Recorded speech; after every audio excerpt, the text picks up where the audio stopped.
SKTV की Hakshel Plus meeting tabiri bapunapu aham makta da khurumzari ngasidi SKTV की Hakshel Plus na miyam gi tamak puduna laksari basi recurrent throat pain and its causes haibadi miyam na thengnari ba yam toina hanjan na khanau na ba gi problem thengnari ba amadi masi kari degi ohelakpano haibas ki matang da sandok na takpina na ba ikoi gi studio da ngasidi SHIJA hospitals ki ENT department ki assistant professor Dr. Yumnam Anupama lengsin vididuna labire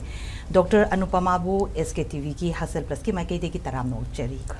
doctor ngasi अखोइना थेंगना रिबा problem हाइतारे याम सुसी सु याम कमन ओइबा pot अमनी मरु ओइना अखोइगी season change जरपसिदा यामना तोइना मियामना खनाउनारे ने याम कन्ना दे हाइनाबा अदुबु खनाउनाबसे sometimes confusion जरबसु दुम यावे हाइजरिबा अदुना अहानबदा अखोइना मसी करी देकी लाकपनो करी देकी नाहलकपनो मरम से करीनो हाइबसे खना त्रिङैदा खनाउनाबा हाइबसे माइगी खनाउगी लेरिबा लोकेशन से थ्रोट्स ना लेरिबा लोकेशन से कदाइ वाइदन एक्जेक्टली अदुगी मफम दो हानम तम याम द संदोक ना थम्बी रोमजरी ए हाइसा के खनाउ से असेंग बडी ngak sigi part sidadi dum oidoini aduga madi deeply manungda laiba poni sigi खनाउ sigi akoiba sida muscle mayam na koisalaga dai koina gland tin thokpada songi ba gland sing si koisan gani aduga masida natana khoi artery vessels mayam amasu si sinama pan da khoyom oina yombaga laiba manungda laiba poni खनाउ haiba pot हाइरबे से कोइना खनाउ से नारे ना मियाम से complain तौर प मतम से Hadi yum the सुम अंगांग नसु थेंगना बा यावने दे अहन द सु दुम नाबे से यावबा स्कुम से थेंगना बनिना मागी सिम्पटम्स हाइतारी करमाइना थोलकनी मसी खनाउ नाबसे अयामबदा तुम होलकबगुमबदा अयामबसु नानागनी मरमदे अखोइगी खनाउ से योटपा मतम सिदा मागी फंक्शन से तव मतम सिदा कया से नाबसे खंगोय खंगयो योलकपा अदुगा तुम मतम दा कोइ नुक्सित होजन बसिदा नातोन दा फुनबा न मरम ओइरगसु यादा दुम होनबसे सिना ड्राई एयर से तुम चंगजलगा तुम होलकपा कांदा खनाउ नारगा लेरंबा समाइना दुम यावे अयामदगी योटपा कांदा नाबसे सिसु सिम्पटम्स से मागी होजिकी तुम होलकपदा योटपदा तिन योपदा गुमा नाबा दुना तबा तोपा अदुगा लोइना चटपा सिम्पटम्स म्याम से करमबदी ओइ लोइना गली खनाउ नाबसे अतोपा सिम्पटम लोइना बयाबसे इन्फेक्शन गुम्बा थोपा कांदादी फीवर गुम्बा तौबा याय अदगी इसा यु थिंदोकपा अदगी करी गुम्बा कांदा से खोइगी ngakta pom thorokpa siga loida da dum खनाउ नाबा यावबसे याय करी देगी ओ हेलकपनो खनाउ ना खोइगी खनाउ नाबसे तोइना खनाउ नाबा सिदा ओइना हाइजगे अना खनाउ नाबसे कोइ ENT दा याम तोइना लाकपा प्रॉब्लम सिंगी मनुंग दा दुम अमानि मासु अदुगा खनाउ तोइना नाबगी मरम से हानबदा खोइना chronic pharyngitis haidana haiba koina sisu one of the commonest causes ne aduga pharyngitis haidar koi the pharynx haibadi khanau masidi inflammation thokba hadi pomba naba saba sina tawba sing sibu koina chronic pharyngitis haidana kawi chronic haidar gi toina hajan tawr agadi koina chronic pharyngitis haidana lai aduga sigi mathang na koina chronic tonsillitis haiba masulai tonsil sisu khanau gi part abane aduna pharyngitis ki part amani haina lobadi yai aduga my symptom and my treatment adum khena ba mayam amadi lai sisu aduga hum suba kan koina laryngopharyngeal reflux disease haidana lai masina koina gastric content se chakhau de yaw ba mahi se koi khanau da sum chakhalak ba aduna khanau se thup saba yam kana na ba ni nataba ko aduga nari shari dum tawraga leiba sisu dum thon ba yawi aduga mari subu da koina eagle syndrome haidana leiba ko eagle syndrome se koina khanau se dum na ba du yengu ba di kem ta leitaba pharyngitis leitaba tonsillitis leitaba aduna kari no khangda ba haitari sisu koina eagle syndrome sigis mari se sida yam ba haisage anam na hose symptoms ti sign to na khanau na begi degi akogi tin yo pada na ba degi dryness kumanga sai doctor na hai bus maina khang bus gum degi problems ri thokla ani aduga doctor da presenter roga lakpa matam da patient amana lakpa matam sai da evaluation ri kamaina tawdoi no magi keno na akoi ultrasound gum tawdoi sorry akogi x-ray gum ba du da equipment ma'am se medical advance hoira bani na magi equipment ma'am se sumana chatha doira na just pai ba da thengba khopa de ke dumaina ka yenga doira lying basi karamaina hana detect to basai tar diagnose to bas patients sing se moi symptoms se khanau nai haibasi madi dum yaurani aduna ahan mada koina atai kemta tawtingai da hana khanau se phangtoga light se thalaga yengani khanau se gi fibam se khamaina tawri gi haibasi ngang ma leibra pom ba leibra nai cha ba leibra adagi nga maru ga pan khrakanda ulcer ga tawsalaga leibra sumaina haibasi ahan mada yenga doini adugi matung da koina abnormality se kemta phangda taragadi khanau khitang manung da changjalaga deeper yengbadi koina hek yengbadi di uda bani atopa khulai सिजनबे याय समना हाबदा कोना laryngoscopy endoscopy se sizinaba yai singsina khanau se kitang deeper fawba ubangam halle aduga atopa test se yam kana tawdraga su yai atopa kholai di yam kana sizinaba gi da khadi leite adu akoina khanau na se hoji doctor na so habi girba nga maru pan ba kum ba da su tum thok pa yai hai se sometimes constipation da the miam the confusion ma he leiba su thengna je haijari ba koi gi khanau di na ba di oiram ba to ga nga maru pan gi ba gi ni kaina ga te dum leiba da serious sigi pain se kamai differentiation to ga ne to ga abdu sigi mathak ta so mo koi gi thyroid ki problem leiba matang sa sai da evaluate to matam da thyroid pain oi doira khanau na doira khang da ba gi thyroid problem leiba mi ama na su dum masi khanau na ba natabi da thyroid ki oiram ga ni kaina ga su khan be adu masi kamai na differentiate to koi haija ke nga maru pan ba se han ba thin ba matam se khangna na ba ma di dum phawrani aduga pharyngitis ko motor ko di khar tam na sumna rak ba gum ba samaina kitang khena ba se amna kaino ma khut ta sumangai pin da ma thin gi matam do chak laung thila khangna na ba ma phaw gi ba do amaina dum to ba ya aduga nga maru sina yusal laga lai gi tar khoina yot pa khuding gi kaino ma dum pan ba khanau na ba matam da di khoina na dang na raga pan ba gi feeling se phaw da ba yai ba aduga nga maru pan ba matam da dum yot ba khuding gi dum kak dum thin ba yam kana na ba yaw draga su samaina dum to ba ya aduga nga maru se yusan gi tar ga din nai de dum charakani ba compulsory dum khutta yur su chaba dum aina khanau de yu tar su dum charakani aduna hena sum na ba se sum henjalak ba adagi yot pa yarak ta ba samaina yamba lai aduga khanau na ba se khoi chronic pharyngitis kuma tonsillitis kuma se di until and unless my complication thok trigai di adum mathanda self limiting oigi pani na hana nar madagi sum pharakani aduga nga maru yubra kanai ja sala ga di sum henjalak ba samaina katang differences se dum lai kani aduga khoina ayambana thyroid se khanau se na ba kan se dai se thyroid na ra ma le na hekta lak ba ko aduga khanau se ga thyroid se de totally different thyroid se na khanau se utung se mamang se da muscle gi layer mayam namna khar matung da ma se lai doi ne ba aduna food pipe layer ni adu gi phai mamang thang se da thyroid gi se oi doi ne koina met pa kan se da su na ba se aina dum phau ga ni khanau na ba kan da di met lo su met su dum na ne ba du thyroid na ba kan se da di oi thyroid dai ba za ga se sai se da oi doi ne se na met pa kan se dum na ba khanau na ra ga na mai gi met lo su met su dum mai gi ana ba se pain se dum feel dau doi ne ba ngasai doctor na pan bi ki ba laryngitis de pharyngitis sigum ba ki matang se sei da manung se sangjan tringai se maru oina yam toina khoi gi khanau na ba se maru oina ngasi gi topic se adura thamjabani na yam toina na ri se kari de ki karamai na thol le ibeno doctor sim tang ka thambira diam mai khoina toina na ba se khoina ani thokna dum khaidok be infectious causes haiba ma non infectious causes haiba ma infectious causes adi khoi mahik matai na thon ba hai tare ko aduga non infectious causes adi khoi gi irritation khanau sida irritation thon ba ya ba pu samna hai ba kon alcohol oigera na traga churup smoking oigera na traga toina ngasai jo haijagi ba LPR laryngopharyngeal reflux etc na som cha that ba adu sing sina dum oigani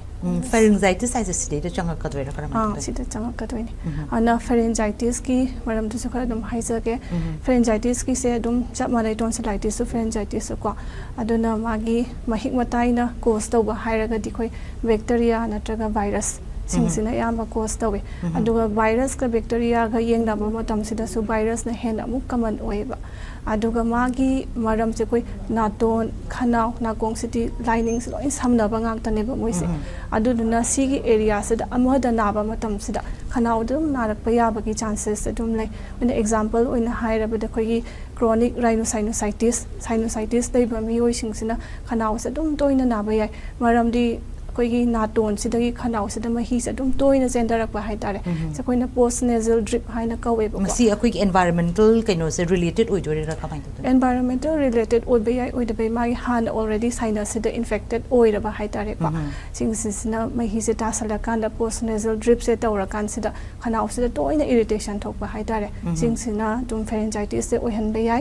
aduga ambana koi angang da hairagadi mayam na tonsil hairagadi koi khanau hek phakdok ba da uba tonsil se se dum khangnei ba sina ta banaton gi maning se adenoid haidana yam kana khangna bidi oidabani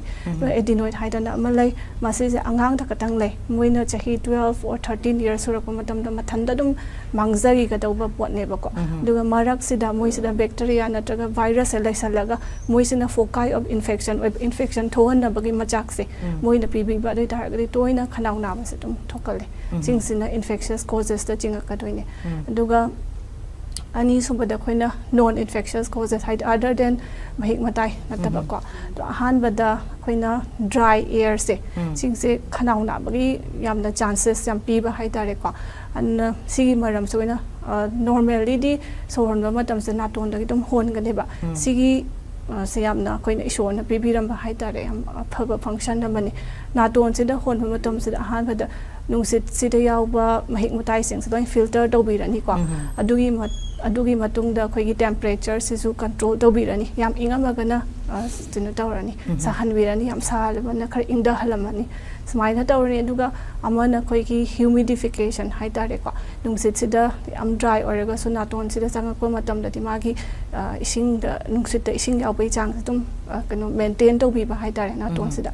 aduduna si maina tawraga thajan bi banung sidi khanau sida kemta so oiba aduga direct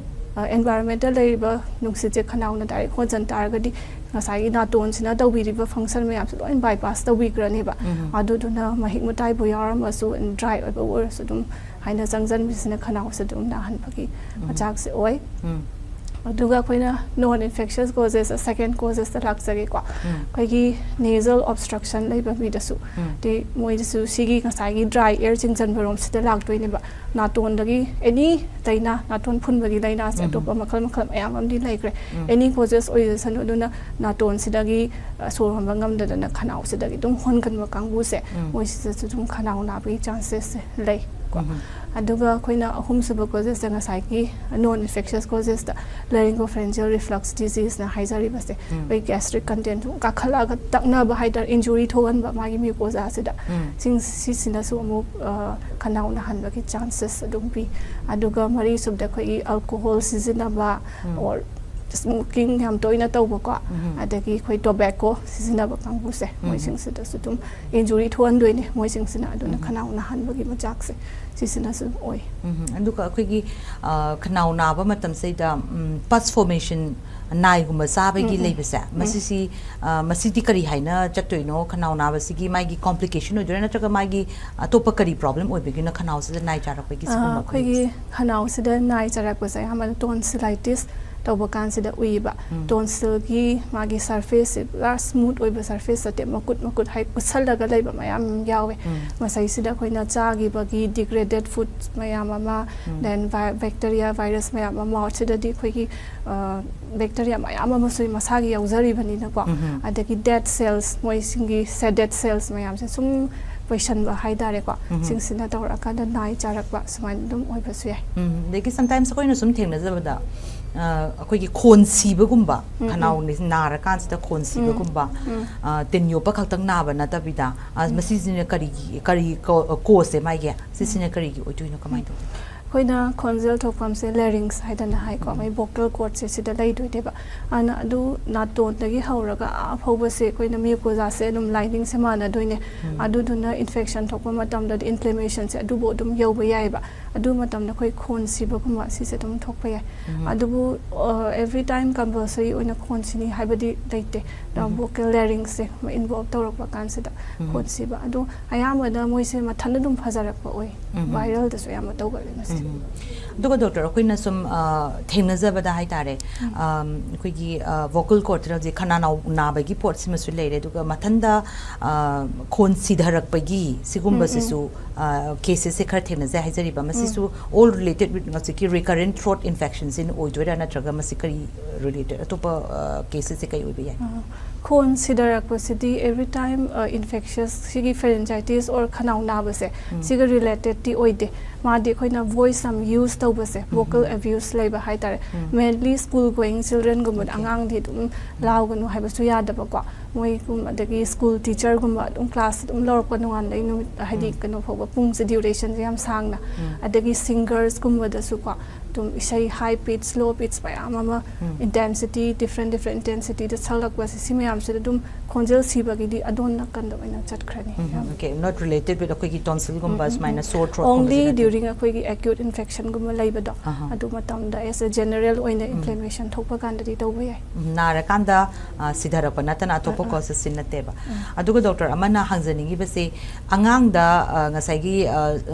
sigi angang gi se sangdringai da severe cases da khanau na ba gi hoji ki haribasina mild symptoms a number so high big doctor na pan gi ba myam se adubo koi gi khar serious or pa cases ta hai tare khanau na da yamna hekta phibam kaina lakpa adumba su thengna bi ba yaw khrabra aduga kari gumba thengna taraga di serious cases kumba da di karam symptoms ne hena thengna bi ba serious cases se anum thengnei ko ado thengna ba se serious de amada chronic di oidre acute oina lakpa masi nai cha salak wasita amadi oi nai magi nai se ayamadi koi gi tonsil da bu haira so tonsil manung sida leija doine ba adu na tabi da mai complication oina mai tonsil da hendora ga atopa mafam da spread torak ba khanau sida koi gi space mai ama lei masida dum infection just spread to sala ga da thabak rom da jangi pa su yawe severe cases da adu di khoina yamana haidi chronic oiraga so during the acute stage acute exacerbation of chronic haidare ko adu matam da na traga magi dum tongan ba poses oina acute oiraga dum lakja ba asi se khoina nga maru pan gi base sida so yam thengna jai am serious complications oina lakwa haidare doctor sometimes akoi na su throat cancer kaina ga so dum thengna base yause masi is it all related with oziki tonsillitis pharyngitis sigumba sigal related oidora masina karamain tobun throat pain di sigadi related ti kaya oidre throat cancer de yambana khoi gi tobacco use tawba sida sum chathaga laga ma da di typical feature ma hai tare khoi ulcer di leiba ko ulcer se le du ma se phau su ya da ba tha taruk tare su jala abo ba phau ya da ulcer samai na ga lei sala ga di khoi cancer rom da hena suspect tawra kani ba ko and mainly mo hoi yam kana nagan ba khot pa sidi kya lai ti mo sida di adu duga khoi gi ulcer tawba se now the ulcer tawba sa gi pus formation tawba se frequently tawba se masi sigi mai gi complications lebra na traga si su dum nari ge de dum leg damne haibiki pot lebra natraga masiki se hena serious category rom da changjan doira masi karmai tam pus formation se adum chronic oiba case adum di lairani ba ko aduga acute haidi manti dagi henjalak ba haiba stage amadi dum lakpa ya adi acute exacerbation haiba madi lakpa ya adu lakpa matam di khoina complications se dum thoe tonsil sidagi hendorak na tonsillitis kaina tonsillar abscess kaina nai cha salak ba se si se dum thengnei adu ayaman acute na hena thengnei aduga anganga ahanga da na ba ki mai gi severity se angang da na karmaina severity hydra so the presentation mai gi symptoms kai ke tholo pasin angang da na karmain tawi duga both equally akoi gi ahanda ga angang ga na ba matam da symptoms presentations dum manabra natraga angang da na khara different obra ahanda different obra sina kamai na thambi symptoms se almost adum manai adubu khoina angang da di mama pa sing sina yamba complain se lai ai angang se chak chaw ya de ne haibagum hana charam se yam handare ne haibagum ba ko tumaina oi du yam kana khena ba di laite yeng ba kan da ubuni na okay ado difference pak na di laite ba adubu sometimes koi na taja ba da tonsil se lokthok pa remove to ba kaina ga sum tu thengna jai masi remove to ba gi kana bana kari no da ba sum naraga di dum leiba adu ko recurrent pain se dum leini haiba dum adu leire time to time adu ko hausi ke hari ba tonsil se lokthok pa sina masi gi kana ba sina kari no na traga lokthok to ba gi ka koi disadvantage hai tare masina kari ni komai thammi okay koina chronic tonsillitis tawraga di ayamana budi lokthok nei ko adu magi lokthok pagi criteria hai tare masi dum lai koina khanau nari ba se tonsil sina dum oihan taraga di tonsil se dum lokthok pana di phai magi maram se tonsils atopa causes mayam amasu lei bani na pharyngitis oina hai taraga di lokthok pa ya ba poti na ta bani na pharyngitis na maram oraga na hanba da di tonsil se lokthok pa se lokthok tra se dum yai hai tare adagi atopa causes ngai LPR hai ba eagle syndrome hai ba moisina tholaga di tonsil lokthok pagi kana ba sam kana di laite mana causes oihan taraga di lokthok pa yai aduga second super point na khoina magi quality of life se hai tare ko school chat pa da su dum akai ba pira ba ai se thaba inkhang se sathok pa su dum ayam matam da ngam dra ba ko na ba sina maram oiraga adun or daily activities da jum kai ra ba doi taraga di lokthok o hai ba se magi kano se lai recommendation se lai aduga amna frequency kyam to ina na ge hai ba se ko aduna koina chahi ama sida ko last 1 year sida ise direct doctor hena naraba natraga last 2 years sida thangna na each year sida 5 or more episodes se naraba natraga last 3 years se sida each year sida 3 or more episodes tagi hena na taraga di koina tonsil se doctor pio habagi recommendation or guidelines se silai Okay. Adi magi na bagi sang se frequency se. Adi sahi amada asukna arba ohum da asukna tare gadi lokto hai bagi tum bagi recommendation the doctor na to bi nya hai bi bani aduga doctor masita sida akoi gi khanagi base maru oina magi causes aduga kari de gi na halapno aduga karmai na bano hai bagi maung se mayam di tale zathar aduga masigi se is it all related with food habits hai ba masu question ma se mayam mayam to ina hangna ba pot amani khanau na base kari de gi tholapno hai bagi pot se ngasai doctor na non-infectious aduga non-infectious oiba pot atumba mayam am di high gre adubu food habits adi masi related oigadra natraga kari digi tholakpa yadri lega okay food habit kasu yam related oi akoina LPR na haizer griba category se sida di food habit yamna haidi kai haini related oiba haitare ko koina hairabada koi chaba thakko se matam se chang nai da ba haitare yam kuina puk hangalaga leiba sisu dum khoigi mathak de acid ka khalakpa kan yam saba khotpa tawba si se dum oiba yai ko aduga khoina food habit da haigadra na drug habit oina haigadra alcohol season ba sisu sigi manung da dum changa ka doine LPR tawba se aduga amana ina haizaning se nupi ga nupa ga se ko nupi da na khara dum hele sigi maram sisu lai haidi LPR se am stress related or anxiety and tension related su oiba ko aduduna nupi sing je hen bai maram se housewife pu orasu moi nang na ba mayam se chatkhina ba thabak se hotna ba ko or working woman bu orama su family gi su doram la dei mai thabak su nang na ba every time tension that lai ba haidar time bound oi bani na ko si se du nang nupi da katang adei pakhat pakhat pai su nupi na every time khadum hel na ko adu tense horaga dum lai se adu na moi da su dum hen galle adagi la simayam se dum aduga doctor supposing asai ge koi na haijagriba tonsil se remove to the yadre haibegi angata masi se dum manaraga dum laigatra natra post surgery matung dadi masigi guidelines se si cha ba yai yade haibegi koi ising da bu oirasu asaba ingba sigumba leiba myam sa masi karamaina thambigani doctor han bagi koi surgery hek to boloi rakpagi se sidadi koina maru yawa pot haitare khet pa yaba pot nga bu oiro chicken bu oiro sidi koina yari kai chadabna phai chicken chaba yade nga chaba yade haibagi amta natte ko koina maru se tonsil se lok khaba matam se dai magi lok thokriba surface ro oiraga lai hoba koina fojan ba pot ina tabani na ko aduna ro oiraga lai ba pot se da khitang khet khitaraga di maru da ngata khoi gi maru marangi u oirasu or papar chaba matam suktan khet khiba or se bleeding gi chances se am wange ba ko aduna first 2-3 weeks se sida di si khitang chadana ba dum haiza ke du atai di kasum yam chaba sa daba ya daba di ka di laite and the tonsillectomy to was a tonsil remove to was a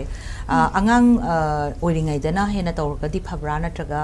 magid nara akanda haloiraga su sometimes angang oiraga ma se tonsil se cure to ba haibegi sigum gi su leibra aduga cure to ba natraga na adum thamgra kanda remove to raga di ngai gi kana da ba myam su doctor na habi gre ado kai gumba remove to ga da ba oiraga di angang oingi da lokthok da ne haiba leibra natraga na si hayeng nara akanda lokthok da ba ni magi frequency du yenga ga haiba leibra masi karamain thambini khoida frequency di dum yengani aduga amana khoigi angang sida obstruction yam thokba haitare ngasagi adenoid tu su phunjalakba adagi adenoid sina na ton da sor honba kanda leirabani na ngammaroi adagi khanau sida sung tonsil je chau thora ba ko ana na ton su phunjan khanau su phunjan doksalakba kan sida di dok thokhiba na di phai moi sida di na ta taraga di adenoid sina yamadi oigalekwa aduna adenoid leiba angang sing se tumba kanda khoigi na khokan ba adagi maya dagi sor dum hongan ba haitare ko samaina dum to we duduna adenoid su chawra ba de tonsil su chawra ba di targa dokthok pi gi ba na di dum phagani aduga khoigi toina na ba se di dinga sai gi khoina haizer ba frequency gi kano se sida dum chapi ba na dum phagani ahan oiraga su dum lokthok pa matam si kari ta kai di haba adult oiraga su yam no ai doctor du hojik lakningi ba se maru oina nasai ki causes ma'am su thambi gra bani na hauji se tonsils na narakpa matam se the magi duration se kamaina laiga doino haidi kayam kuina naga doino no mo khang naramaga dum phagadoi aduga frequent nabo kambu singsida haizariba aduga serious oina naba si so haizariba masaida kayam sangna di naba ke duration se kamain di thambi okay usually after 7 days ti mathanda dum phagadma oi pharyngitis na jaga tonsillitis se aduga hanwa few days horakwa gi se 2-3 days ida di yam naramane ba ko adagi di khara di dum handarakani aduna taba dum naraga leba or henjala aba ko doi taraga di dum doctor da thuna yeng thokpi bana phai maram di na ba sum henjala aga di ma se tonsil dagi hendokhidana atopa da nai cha salakwa kum oi ba yai aduga aina si tonsil sigi tawring sida haining ba amana tonsil chawbaga nabaga se masis totally different tonsil haiba posi mi loina makta yawba potne ba aduna aise tonsil se yawre natraga tonsil se chawre harga ekta anaba chingadabadi natte na koina OPD da lakpa kansa da patients aise tonsil chawre harga lakpa su yawe nabadi nataba ko aduduna moi sinda dum gyan dana ba se dum haidi haibi ko aduga tonsil chawba se karam kanda concern oigadage haiba simaga koida tonsils ani ni right and left adu ani si manung sida chawba se amana draba amana pictropy aba amana am chawraba si oitare koina tumor guma suspect to bayai adu na tumor se tonsil gi tumor na traga topa ngak ta leiba apom basina tonsil se manung rom de injal akanda sound uhan ba haitare ko adagi khoigi blood ki tumor vessels ki tumor haitare carotid ki aneurysm kind of high ko chawthok ba haitare sing sisna sudum obi aduna tonsils ani se chang manana chawdra ba haitare khitang khena bodi kasum kaide dubu yam khena ba silai tara ga dum tumor gum suspect obi aduna adugi condition la ga di doctor dum hing thokpi ba aduga ani se dum manaraga na ba phap su kem yawda ba chawba sidang na problem oi tara ga di aduga masino obstruction se thokpa gi yam kana thokpa na traga dine somta kaide lai okay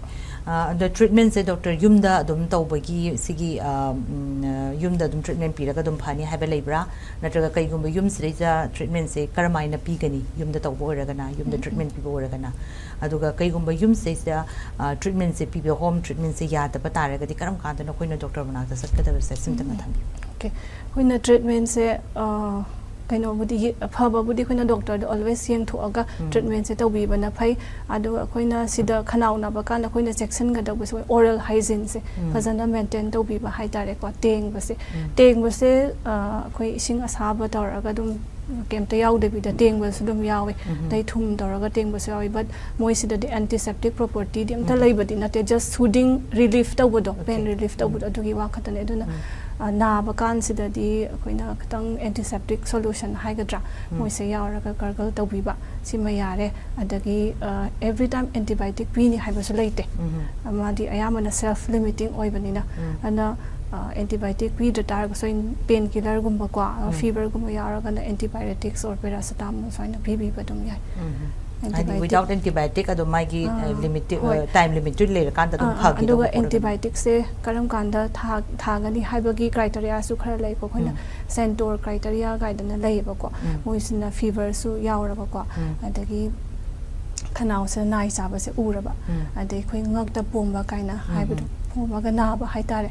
adu su yausalaba adagi lokhubadi yawdabi da dum na ba haitare ko si criteria mari si manung da ahum lairaga di hoina antibiotic kuma piu haibagi si kano su lai hoi khoi haji lai ba se yamna severe oiba natra taraga di habidi pain khatang lairaga magi fever gumba na associate torok ta taraga di just akhoi gi shooting hoina na ba gargle gumba tauba aduga doctor na prescribe tauba dugumba kari medicine do atu no sara kanda phagani happy potune do sometimes henjalaga na antibiotic se fever gumba yawra kanda antibiotic gumba do hena thabi ka di phani na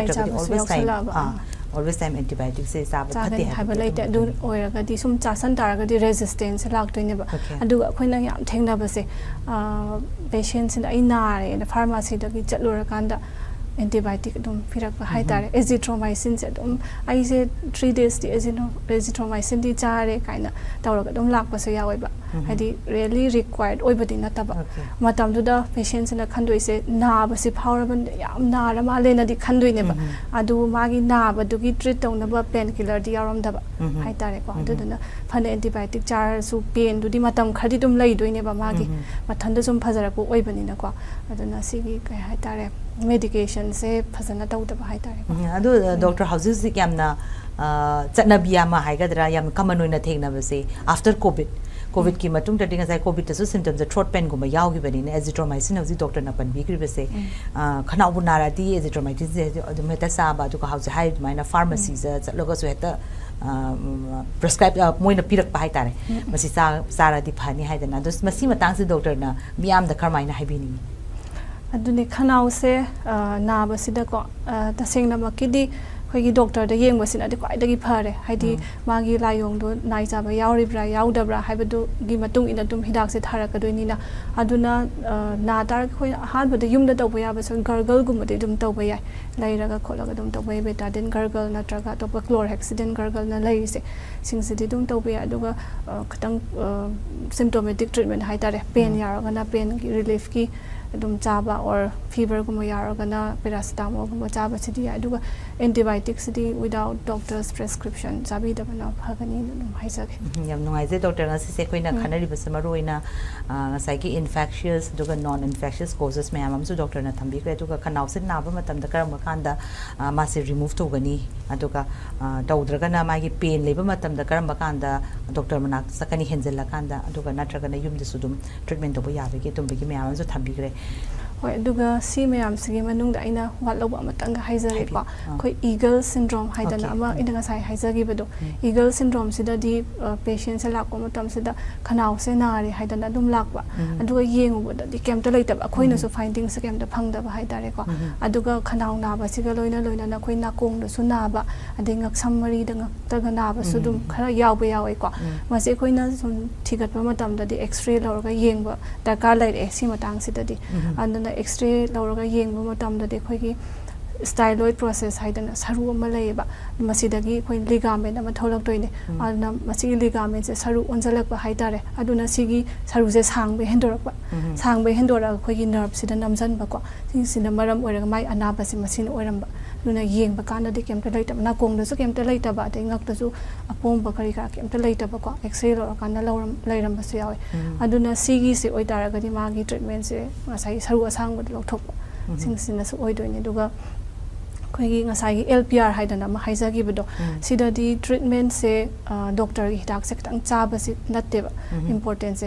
counselling ꯐꯖꯅ ꯇꯧꯕ ꯃꯥꯏ ꯂꯥꯏꯅꯥꯗꯨꯒꯤ ꯃꯔꯝꯗ ꯐꯖꯅ ꯈꯪꯍꯟꯕꯀꯣ ꯑꯗꯨꯒ ꯗꯥꯏꯠꯁꯦ modification ꯆꯝꯅ ꯆꯥꯕꯀꯣ ꯑꯗꯒꯤ ꯃꯥꯗꯤ ꯐꯦꯃꯤꯂꯤꯒꯤ understanding and ꯁꯞꯄꯣꯔꯠꯁꯦ ꯌꯥꯝ ꯃꯔꯨ ꯑꯣꯏ ꯀꯩꯅꯣ ꯍꯥꯏꯔꯀꯥꯟꯗ ꯆꯥꯛꯁꯦ ꯃꯌꯥꯝ ꯄꯨꯝꯅꯃꯛꯀꯤ ꯊꯣꯡꯉꯛꯇꯣꯏꯅꯤꯅ ꯃꯥ ꯃꯊꯟꯗꯒꯤꯁꯨ ꯇꯧꯕ ꯌꯥꯗꯦ ꯑꯗꯨꯅ ꯐꯦꯃꯤꯂꯤ ꯃꯦꯝꯕꯔꯁꯤꯡꯁꯤꯅꯁꯨ ꯈꯤꯇꯪ ꯑꯟꯗꯔꯁꯇꯦꯟ ꯇꯧꯕꯤꯕ ꯃꯥꯒꯤꯁꯦ ꯑꯗꯒꯤ ꯇꯨꯝꯕ ꯋꯥꯠꯄ ꯁꯤꯅꯁꯨ ꯑꯣꯏꯍꯟꯕꯅꯤꯅꯀꯣ ꯃꯥꯒꯤ ꯊꯕꯛ ꯏꯪꯈꯥꯡꯗꯁꯨ ꯈꯤꯇꯪ ꯃꯇꯦꯡ ꯄꯥꯡꯁꯤꯟꯕꯤꯕ ꯍꯥꯏꯇꯥꯔꯦ ꯄꯨꯂꯞ ꯍꯣꯠꯅꯃꯤꯟꯅꯕ ꯍꯥꯏꯇꯥꯔꯦꯀꯣ ꯁꯤꯁꯦ ꯌꯥꯝꯅ ꯗꯔꯀꯥꯔ ꯂꯩ ꯁꯤ LPR ꯁꯤꯗꯗꯤ ꯂꯣꯏꯁꯤꯜꯂꯛꯄꯗ ꯃꯤꯌꯥꯝꯗ ꯀꯔꯝꯍꯥꯏꯅ ꯃꯦꯁꯦꯖꯁꯦ ꯊꯝꯕꯤꯅꯤꯡꯉꯤ ꯗꯣꯛꯇꯔ ꯈꯅꯥꯎꯁꯦ ꯇꯣꯏꯅ ꯑꯗꯨꯝ ꯅꯥꯔꯒꯗꯤ ꯃꯁꯤ ꯀꯣꯖꯦꯁ ꯃꯌꯥꯝ ꯑꯃ ꯂꯩꯈ꯭ꯔꯦ ꯑꯗꯨꯅ ꯀꯔꯝꯕ ꯁ꯭ꯄꯦꯁꯤꯐꯤꯛ ꯀꯣꯖꯦꯁꯅ ꯊꯣꯛꯍꯜꯂꯤꯅꯣ ꯍꯥꯏꯕꯁꯦ ꯈꯪꯅꯕꯒꯤꯗꯃꯛꯇ ꯑꯩꯈꯣꯏꯅ ꯗꯣꯛꯇꯔꯗ ꯑꯗꯨꯝ ꯂꯥꯛꯑꯒ ꯌꯦꯡꯊꯣꯛꯄꯤꯌꯨ ꯑꯗꯣ ꯏꯁꯥꯅ ꯏꯁꯥ ꯂꯥꯏꯌꯦꯡꯖꯕꯁꯦ ꯈꯪꯗ꯭ꯔꯒꯗꯤ ꯇꯧꯗꯕꯅ ꯐꯩ ꯔꯤꯁꯀꯤ ꯑꯣꯏꯅ ꯑꯗꯨꯃꯥꯏꯅ ꯍꯥꯏꯖꯅꯤꯡꯉꯤ ꯌꯥꯝ ꯅꯨꯡꯉꯥꯏꯖꯩ ꯗꯣꯛꯇꯔ ꯑꯅꯨꯄꯃꯥ ꯉꯁꯤ ꯑꯩꯈꯣꯏꯒꯤ ꯊꯝꯕꯤꯔꯤꯕ ꯇꯣꯄꯤꯛꯁꯤꯗ ꯌꯥꯝ ꯏꯂꯥꯕꯣꯔꯦꯠ ꯑꯣꯏꯅ ꯅꯥꯔꯒꯅ ꯀꯔꯝꯍꯥꯏꯅ ꯂꯥꯏꯌꯦꯡꯕ ꯑꯗꯨꯒ ꯑꯩꯈꯣꯏꯅ ꯀꯟꯐ꯭ꯌꯨꯖꯟ ꯂꯩꯔꯝꯕ ꯈꯅꯥꯎ ꯅꯥꯕ ꯑꯣꯔ ꯅꯥꯗꯕꯁꯤ ꯀꯔꯝꯍꯥꯏꯅ ꯗꯤꯇꯦꯛ ꯇꯧꯒꯅꯤ ꯍꯥꯏꯕꯒꯤ ꯗꯥꯏꯒꯅꯣꯁ ꯇꯧꯒꯅꯤ ꯍꯥꯏꯕꯒꯤ ꯑꯗꯨꯝꯕꯒꯤ ꯗꯣꯛꯇꯔ ꯃꯅꯥꯛꯇꯅ ꯀꯔꯝ ꯀꯥꯟꯗ ꯆꯠꯀꯗꯕꯅꯣ ꯍꯥꯏꯕꯗꯣ ꯌꯥꯝ ꯐꯖꯅ ꯃꯔꯤꯛ ꯆꯨꯝꯅ ꯊꯝꯕꯤꯕꯒꯤꯗꯃꯛꯇ ꯑꯩꯈꯣꯏꯒꯤ SKTVꯒꯤ ꯍꯛꯁꯦꯜ ꯄ꯭ꯂꯁꯀꯤ ꯃꯥꯏꯀꯩꯗꯒꯤ ꯊꯥꯒꯠꯄ ꯐꯣꯡꯗꯣꯛꯆꯔꯤ ꯊꯦꯡꯛ ꯌꯨ ꯉꯁꯤꯒꯤ ꯑꯣꯏꯅꯗꯤ SKTVꯒꯤ ꯍꯛꯁꯦꯜ ꯄ꯭ꯂꯁ ꯃꯇꯥꯡ ꯑꯁꯤꯗ ꯂꯣꯏꯁꯤꯟꯖꯔꯤ ꯃꯤꯠꯌꯦꯡ ꯇꯥꯕꯤꯔꯤꯕ ꯄꯨꯝꯅꯃꯛꯄꯨ ꯑꯃꯨꯛ ꯍꯟꯅ ꯈꯨꯔꯨꯝꯖꯔꯤ